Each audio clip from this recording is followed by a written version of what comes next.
দর্শক স্বাগত জানাচ্ছি। বিজেপি নেতারা কেন বারবার বাংলাদেশিদেরকে টার্গেট করেন?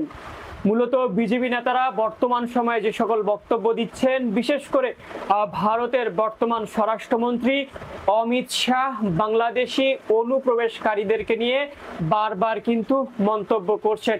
সাম্প্রতিক সময়ে তার একটি মন্তব্য কিন্তু ব্যাপকভাবে আলোচনা সমালোচনা করেছে। তিনি যেমনটি বলেছিলেন, বাংলাদেশি অনুপ্রবেশকারীদেরকে উল্টো করে ঝুলিয়ে রেখে শাস্তি প্রদান করা হবে। তবে এটি প্রথম নয়, এর আগেও কিন্তু বেশ কয়েকবার অমিত শাহ বাংলাদেশিদেরকে নিয়ে বিরূপ মন্তব্য প্রকাশ করেন। ভারতীয় গণমাধ্যমে প্রকাশিত খবরে দেখা গেছে অন্ততপক্ষে তিনি দুবার বাংলাদেশিদেরকে উইপোকা বলে মন্তব্য করেছেন। এছাড়াও আরো একবার তিনি যেমনটি বলেছেন, বাংলাদেশি অনুপ্রবেশকারীদেরকে বঙ্গোপসাগরে ছুঁড়ে ফেলে দেওয়া হবে। দর্শক, শুধুমাত্র অমিত শাহ নয়, বিজেপির আরো অন্যান্য যে সকল নেতা রয়েছে তারাও কিন্তু বরাবরই বাংলাদেশিদেরকে উদ্দেশ্য করে এ ধরনের মন্তব্য করে থাকেন। আমরা যেমনটি দেখেছি, স্বৈরাচার শেখ হাসিনা সরকারের শাসনামলে ভারতীয়রা বাংলাদেশিদের বিরুদ্ধে কোনো ধরনের মন্তব্য করলে শেখ হাসিনা সরকার কিন্তু সেটির কোনো ধরনের প্রতিক্রিয়া দেখায়নি।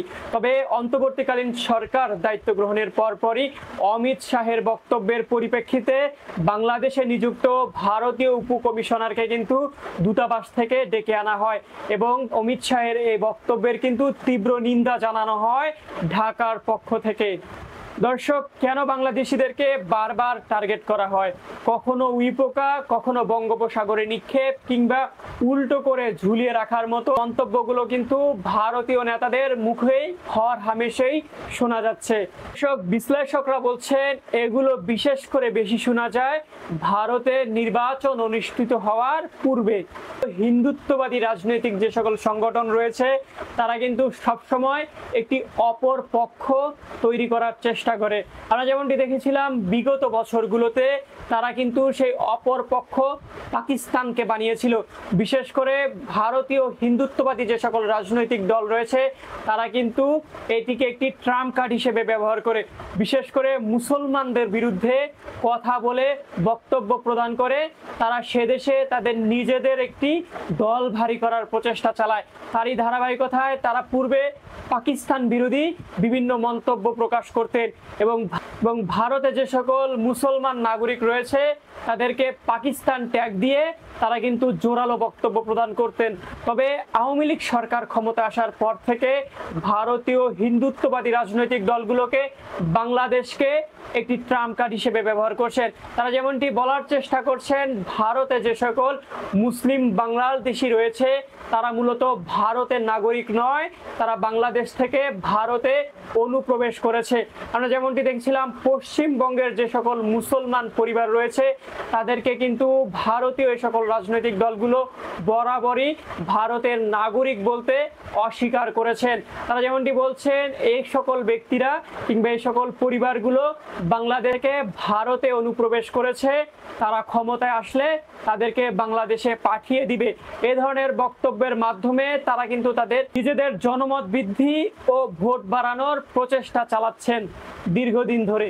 মূলত দর্শক, যুগান্তরে যে রিপোর্টটি প্রকাশিত হয়েছে সেখানে যেমনটি বলা হয়েছে, বাংলাদেশি অনুপ্রবেশকে কেন্দ্র করে তারা যে রাজনীতি করে সেটা পূর্ব ভারতেই করছে না, পশ্চিমবঙ্গ, আসাম, ত্রিপুরা তো ছিলই, সম্প্রতি ঝাড়খণ্ড আর ওড়িশাতেও সেই একই পরিকল্পনা করছে হিন্দুত্ববাদীরা। আর এই বাংলাদেশি অনুপ্রবেশকারীদেরকে নিয়ে এদের প্রচারের ফলে পশ্চিমবঙ্গের বাসিন্দারা অন্যান্য রাজ্যে বিপদে পড়ছেন। মূলত পশ্চিমবঙ্গে যে সকল মুসলিম বাঙালি পরিবার রয়েছে তারা কিন্তু এই মুহূর্তে নানান ধরনের জটিলতা পোহাচ্ছে। বিশেষ করে স্বৈরাচার আওয়ামী লীগ সরকারের পতনের পর অনেক আওয়ামী লীগের নেতাকর্মীরা কিন্তু বাংলাদেশ থেকে ভারতে পালিয়ে যাওয়ার চেষ্টা করে এবং বেশ কয়েকজন কিন্তু ইতিমধ্যে ভারতে পালিয়ে গিয়েছে। মূলত এটিকে কেন্দ্র করে এই মুহূর্তে অমিত শাহ সহ বিজেপির অনেক নেতাকর্মীরা তারা কিন্তু বক্তব্য দিচ্ছে পশ্চিমবঙ্গের 35% বেশি মুসলিম নাগরিকরাই বাংলাদেশের বলে তারা কিন্তু দাবি করছে। কলকাতার রবীন্দ্র ভারতী বিশ্ববিদ্যালয়ের রাষ্ট্রবিজ্ঞানের অধ্যাপক সব্যসাচী বসুরায় চৌধুরী বলেছেন, বাংলাদেশি মানুষকে নিয়ে এ ধরনের কুকথা ভারতের নেতারা অনেক সময় তাদের নিজেদের সমর্থকদের, ভোটদাতাদের উদ্দেশ্য করে বলে থাকেন, বিশেষত নির্বাচনের সময় ভোটারদের মধ্যে একটা মেরুকরণের প্রচেষ্টা এটা। দর্শক, অমিত শাহ সহ ভারতের যে সকল নেতারা এই মুহূর্তে বাংলাদেশিদেরকে নিয়ে বক্তব্য দিচ্ছেন, তারা কিন্তু এর পূর্বে পাকিস্তানকে কেন্দ্র করে এ ধরনের বক্তব্য দিত। মূলত হিন্দু ভোটারদের কাছে তাদেরকে জনপ্রিয় করার লক্ষ্যে তারা কিন্তু বারবার মুসলমানদের বিরুদ্ধে একের পর এক কুৎসা রটানোর চেষ্টা করে। তারই ধারাবাহিকতায় এই মুহূর্তে বাংলাদেশি অনুপ্রবেশকে কেন্দ্র করে বিভিন্ন রাজ্যে যে সকল মুসলিম সংখ্যাগরিষ্ঠ পরিবার রয়েছে কিংবা মুসলিম বাঙালি সম্প্রদায়ের লোকজন রয়েছে, তাদেরকে কিন্তু বাংলাদেশি অনুপ্রবেশকারী হিসেবে ট্যাগ করে তারা বক্তব্য দিচ্ছে।